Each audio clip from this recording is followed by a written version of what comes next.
So what the reports were that came back from the neighbors was that the agents were asking about what seems like a neighborhood-wide outage, Wi-Fi, internet outage, right around the time that Nancy went missing on February 1st around 1, 2 in the morning.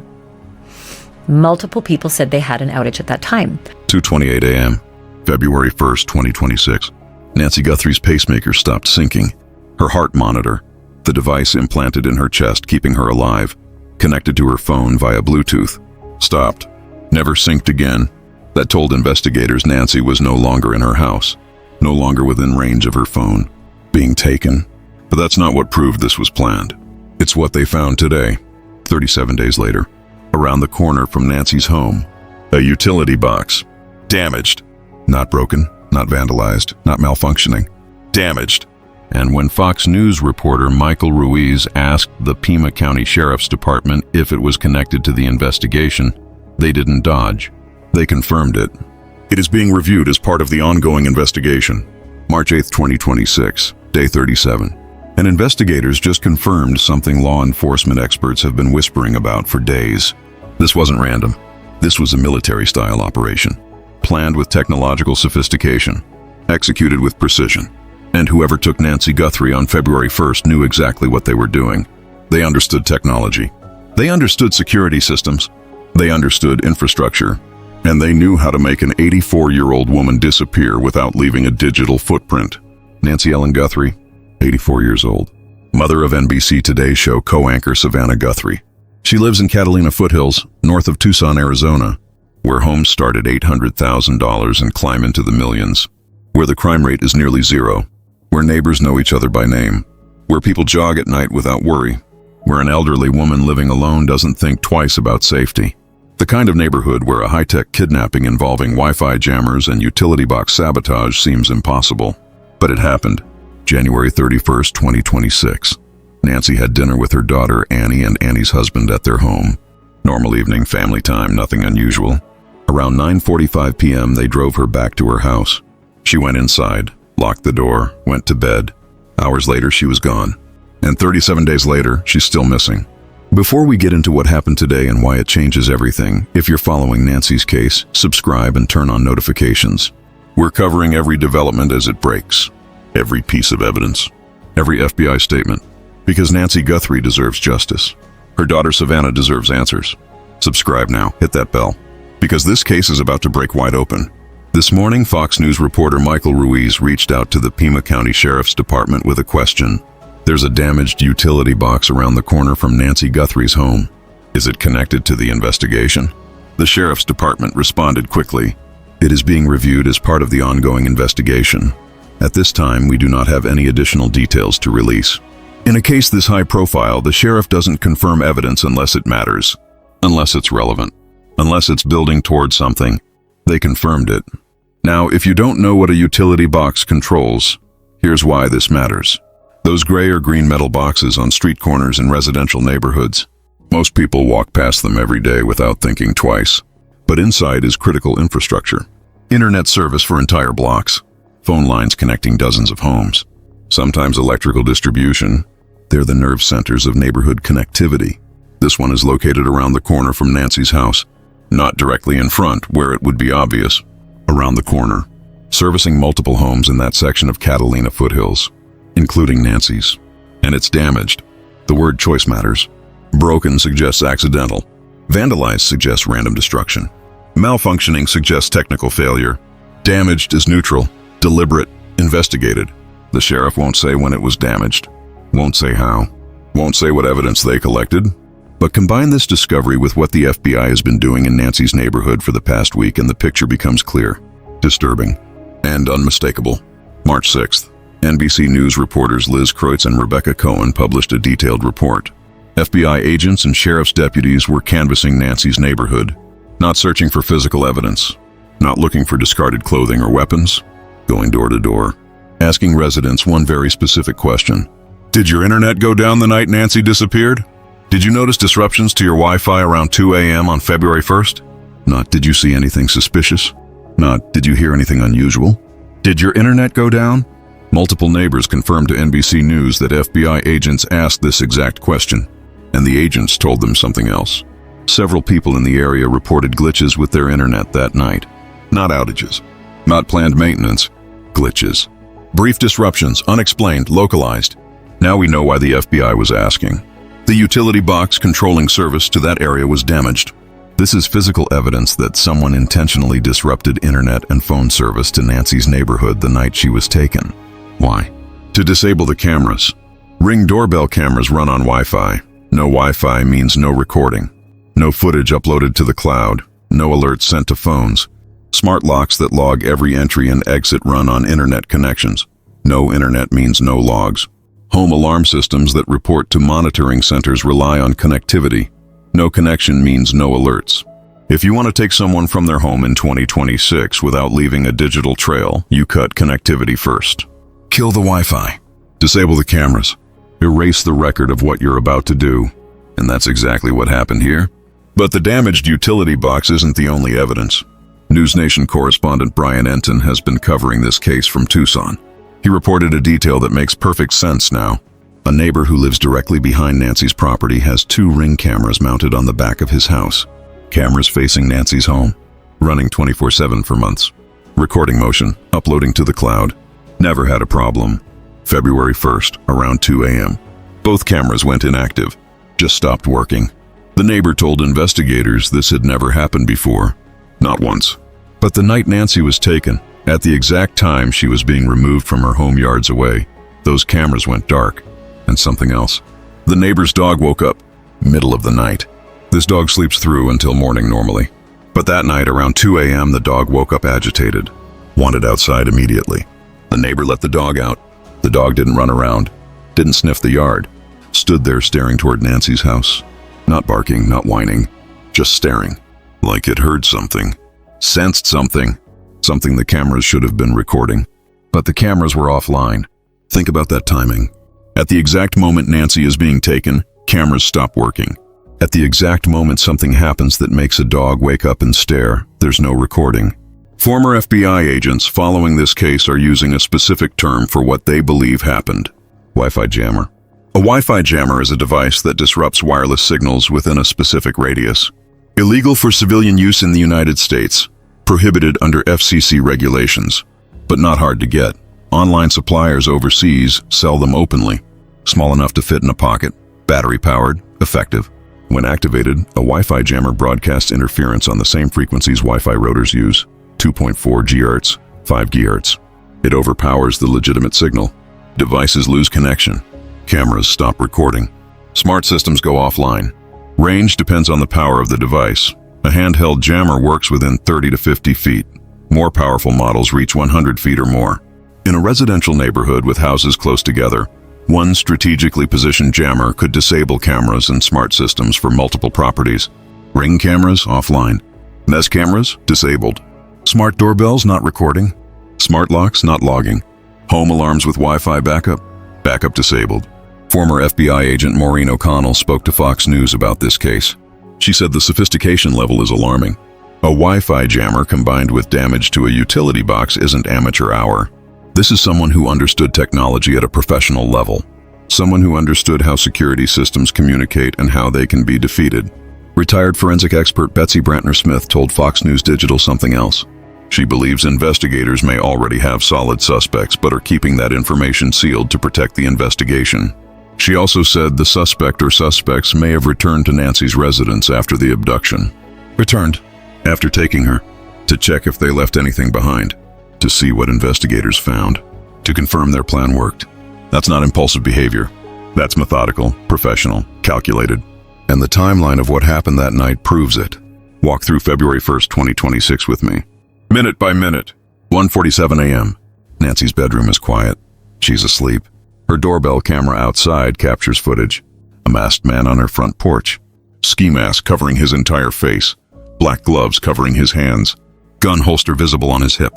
Backpack on his back, Ozark Trail brand, black with gray accents, sold exclusively at Walmart when new. The man stands there, not trying to hide from the camera, looking directly at it. Then he reaches toward it. The footage stops. Nancy's doorbell camera disconnected at 1:47 a.m. according to the Pima County Sheriff's Department. Around 2 a.m. Based on neighbor reports to the FBI, this is when internet disruptions began. Multiple residents experienced Wi-Fi issues, brief glitches, connectivity problems.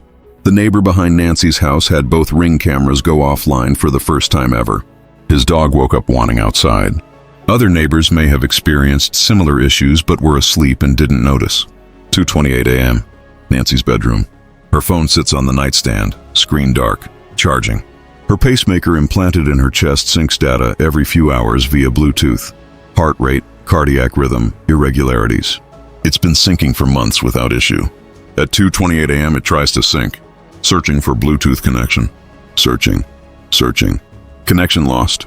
Nancy's pacemaker is no longer within range of her phone. Medical experts explained what this means. For a pacemaker to stop syncing, 3 things can happen. 1. The pacemaker is physically removed from the body, requires surgery, not happening in a home invasion. 2. The person dies. Heart stops. Pacemaker stops transmitting normally. 3. The Bluetooth connection breaks because the pacemaker is too far from the phone. Bluetooth range is about 30 feet, sometimes less depending on walls and interference. Nancy's phone was in her house. If her pacemaker stopped syncing at 2:28 a.m., it means one thing. Nancy was no longer within Bluetooth range, no longer in her house, being taken, removed from her home, moved beyond range. 2:36 a.m.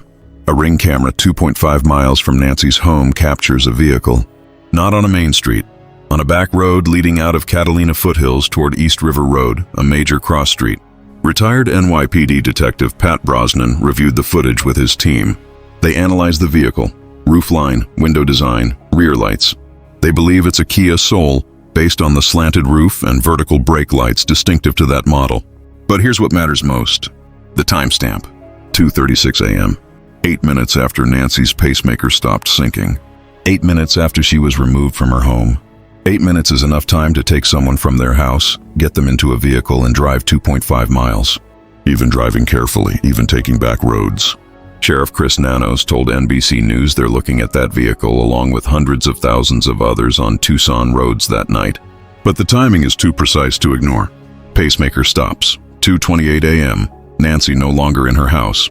Vehicle captured 2.5 miles away. 2:36 a.m. 8-minute window. And all of this while Wi-Fi systems in Nancy's neighborhood were glitching, while cameras were offline, while a utility box controlling internet service was, according to today's breaking news, damaged. This wasn't luck. This wasn't coincidence. This was planning. Think about what this operation required. Someone understood that in 2026, you can't just break into a house in an affluent neighborhood and take someone.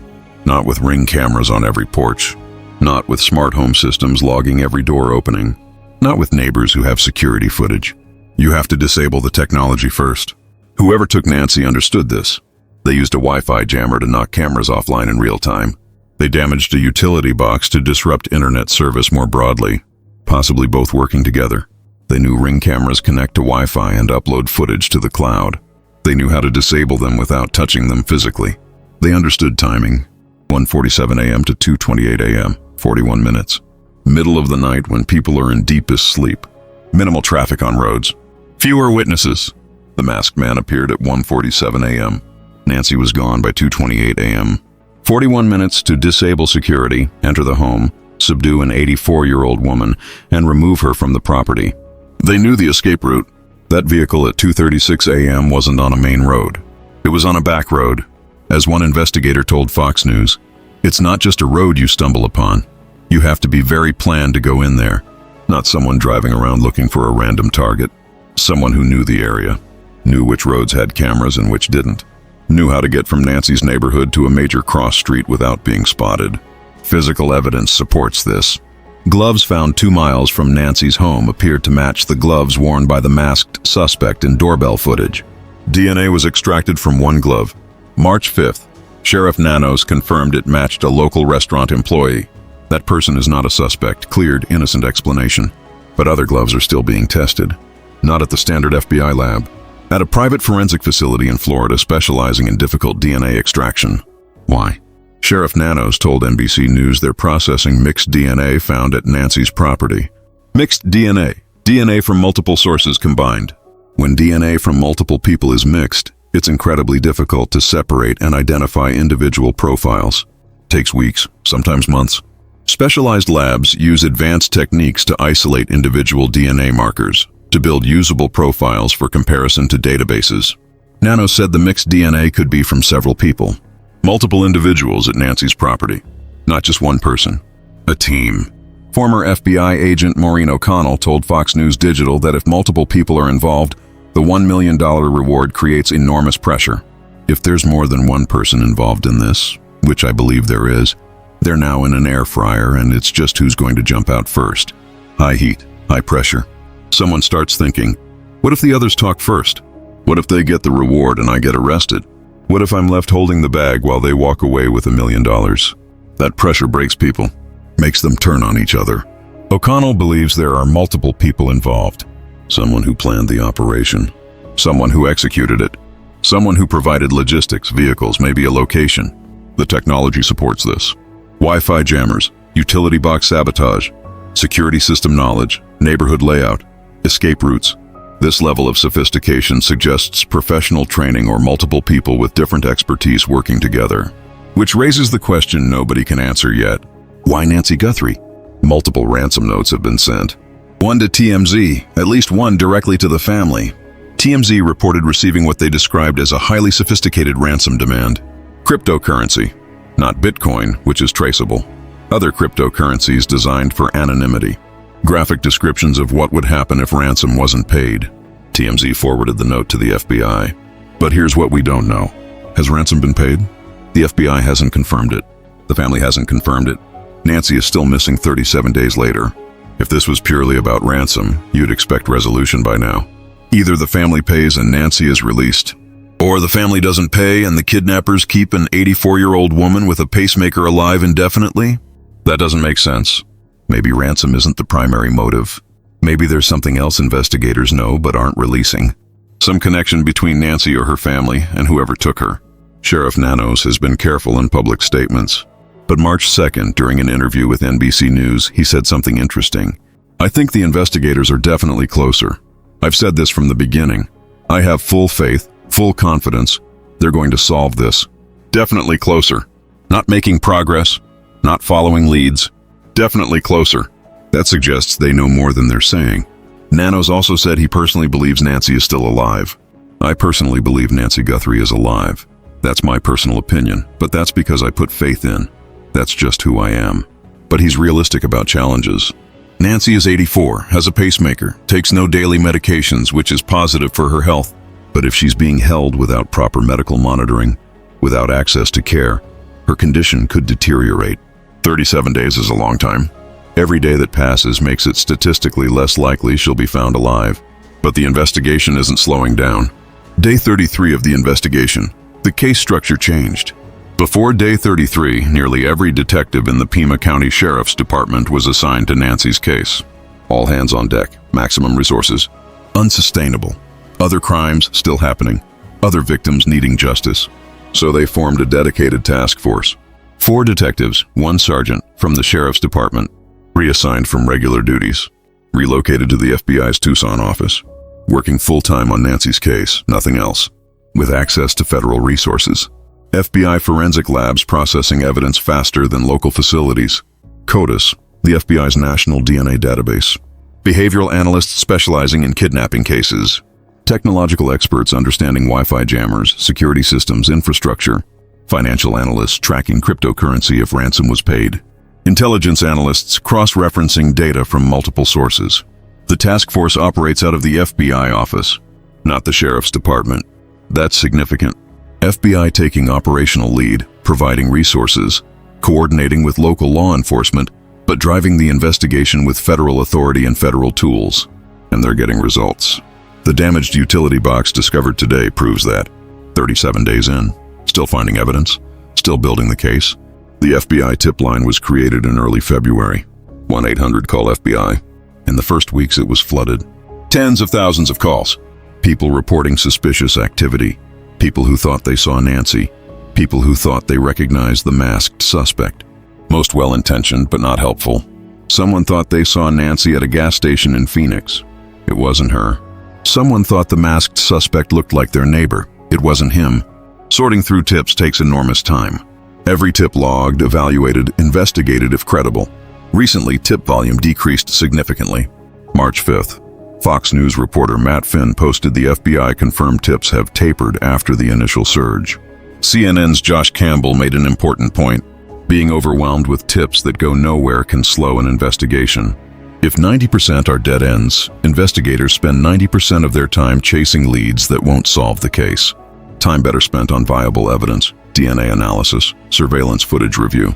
Building a case against suspects they may have already identified. Tips tapering off might be positive. Might mean investigators narrowed their focus. Working specific leads quietly, behind the scenes. The masked man on Nancy's porch. FBI released images and video from doorbell footage.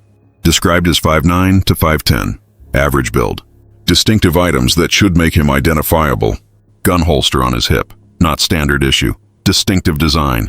Pinky ring on one hand, visible in footage. Ozark Trail backpack. Black with gray accents. Former FBI agent Jennifer Coffindaffer analyzed the footage. He's very identifiable.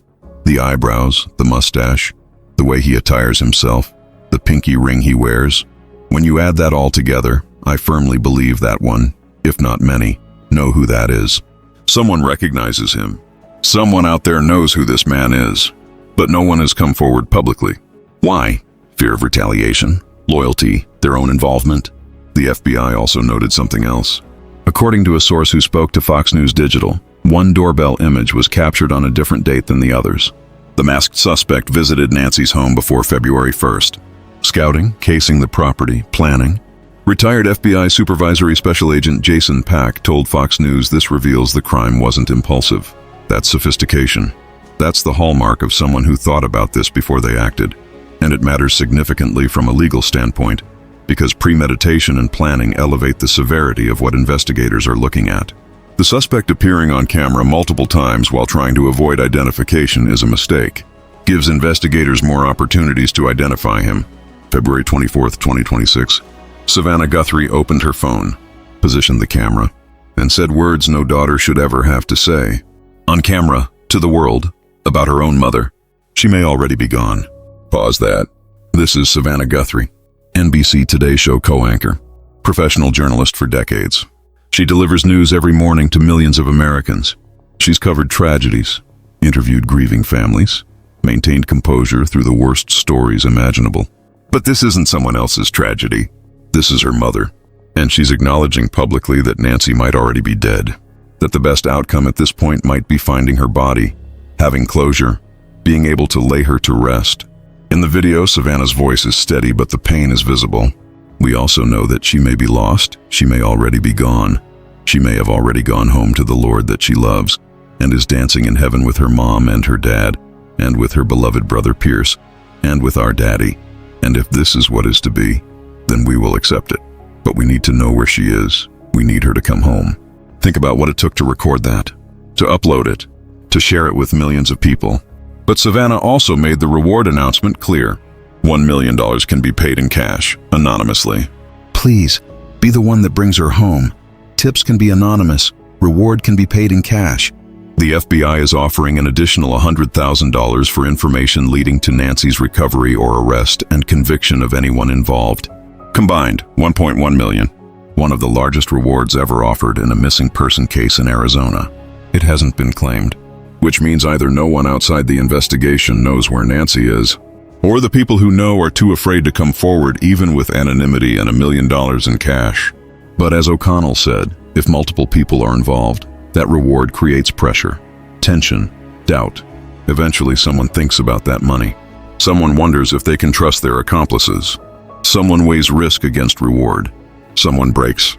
March the 2nd, Savannah visited her mother's home with her sister Annie and Annie's husband. They went to see the memorial growing outside. Yellow flowers, Nancy's favorite color, cards with messages, candles, photos, prayers. The community leaving tributes for weeks. Savannah, Annie, and her husband laid their own flowers. They left a handwritten card. Though we are surrounded by so much darkness and uncertainty, our love burns bright. We love you, Mommy. We miss you so much. Savannah posted a photo on Instagram. We feel the love and prayers from our neighbors, from the Tucson community and from around the country. Please don't stop praying and hoping with us. March 5th, Savannah left Arizona, flew to New York, visited the Today Show studio for the first time since her mother disappeared. She told colleagues, "I wanted you to know that I'm still standing and I still have hope and I'm still me. I'm holding on to my faith, I still believe." A Today Show spokesperson released a statement. While she plans to return to the show on air, she remains focused right now supporting her family and working to help bring Nancy home. No specific return date announced. Savannah will come back when she's ready, when there's resolution, or when returning to work becomes part of her healing. But the investigation continues whether Savannah is in Arizona or New York. Day 37. Critical things we still don't know. Who is the masked man? Someone out there recognizes the eyebrows, the mustache, the pinky ring, the distinctive gun holster. No one has come forward publicly. What vehicle was used? The car captured at 2:36 a.m. is believed to be a Kia Soul based on analysis, not positively identified. Sheriff Nano said they're reviewing it along with hundreds of thousands of other vehicles. Was ransom paid? Multiple sophisticated ransom notes sent. No public confirmation that money changed hands. If it did, the FBI and family are keeping it private. If it didn't, what was the point? And the biggest question, where is Nancy? Still alive? Being held somewhere? Remote location in the desert? House in another city? Across the border in Mexico, 60 miles away? Or has she already passed away from medical complications? From being held 37 days without proper care? Sheriff Nano said he believes she's alive, but statistically, every day that passes makes that less likely. Nancy is 84, has a pacemaker. Good health for her age, but elderly. If held without medical care, time is not on her side. But investigators aren't giving up. Today is March 8th, 2026, day 37. And today we learned about the damaged utility box, confirmed by the Pima County Sheriff's Department as being reviewed as part of the investigation. Combined with everything else, the picture is clear. Wi-Fi jammer theory law enforcement experts have been discussing. Neighbors' Ring cameras going offline at 2 a.m. for the first time ever. Neighbor's dog waking up and staring at Nancy's house. Nancy's pacemaker stopping at 2:28 a.m. Vehicle captured 2.5 miles away 8 minutes later. Mixed DNA suggesting multiple people. Masked suspect appearing on multiple dates, scouting the location. Sophisticated ransom notes. Technological knowledge to disable security systems. This wasn't random. This wasn't opportunity. This was planned meticulously. Executed with technological sophistication suggesting professional training or experience. By someone who understood security systems, infrastructure, the neighborhood, escape routes. Someone who may have had help. The 1.1 million reward is going to create pressure. If multiple people are involved, someone is going to want that money. Someone is going to decide protecting whoever took Nancy isn't worth passing up financial security. When that person makes the call, this case breaks wide open. Until then, the task force keeps working. 4 detectives and a sergeant working full-time out of the FBI's Tucson office. Federal resources, forensic labs processing DNA, analysts reviewing surveillance footage frame by frame, behavioral experts building profiles. And today, 37 days in, they're still finding evidence. A damaged utility box around the corner from Nancy's home. Physical evidence supporting the theory that her abduction was planned with precision. The investigation continues. Nancy's family waits. And somewhere, someone knows what happened. Someone knows where Nancy is. Someone has information that could bring her home. If you have any information about Nancy Guthrie's disappearance, contact the FBI immediately. 1-800-CALL-FBI. That's 1-800-225-5324. Submit tips online at tips.fbi.gov. You can remain completely anonymous. Reward can be paid in cash. 1.1 million for information leading to Nancy's recovery. If you've been following this case, subscribe and turn on notifications. Every development, every piece of evidence, every statement, every update. Nancy Guthrie deserves justice. Her family deserves answers. Comment below. Is the Wi-Fi jammer theory credible? Do you think Nancy is still alive? What do you make of the damaged utility box? Share your thoughts. If you believe this case deserves justice, hit that like button. Thank you for watching. Someone out there knows what happened to Nancy Guthrie. Someone knows where she is. If that's you, make the call. Nancy's family is waiting.